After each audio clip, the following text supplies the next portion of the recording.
All right, and the good thing, I know it's an inconvenience for folks that live in that area, but that's kind of a grid in that neighborhood, Roxborough and Lenox and Wyuka. There are ways to get around that, and police do have a detour out there for you. Folks, as far as the interstates are concerned, that is a wide open connector, and I'm telling you right now, if you can find a wreck out there, give me a call. We'll talk about it because there's not a whole lot happening. Good news if you're traveling, GDOT restricting that lane closure effective until midnight Sunday. Just remember to watch your speed in all those GDOT work zones. And here's that connector wide open. If you're off to Hartsfield Jackson, no worries. It's less than 10 minutes getting through the city, and that is not a bad way to have a good holiday if you're getting ready to step out. All right, for those of you that are planning to hit the roads this holiday weekend, you may notice gas prices are falling, but they're still up across the state of Georgia compared to 1 year ago. So what should you know or need to know to save some money at the pumps? Well, 11 Alive's Karis Belger is live in Midtown with what you need to know. Karis, you were able to get some expert advice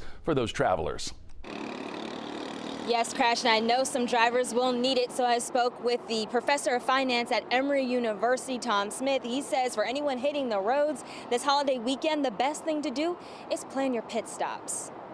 Before heading home to Oxford, Alabama, Rose Smith decided to fuel up. It's like a 4-hour drive, so I've got to drive ahead of me. And she couldn't help but notice the price. $3.40, that's not terrible. It's not great, but it's not terrible.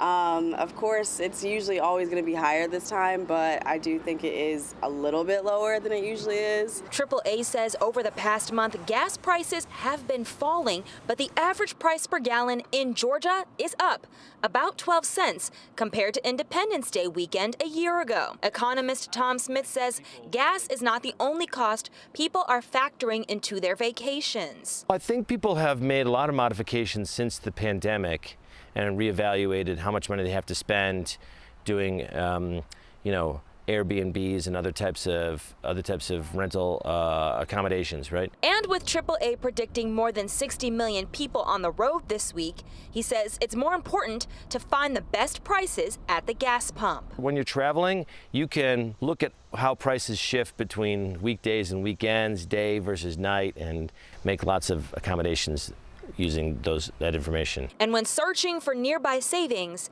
Smith says technology is one of your best tools. There are a number of apps that tell you where the gas prices are cheapest in your area, and you can utilize those apps to try to get the best deals.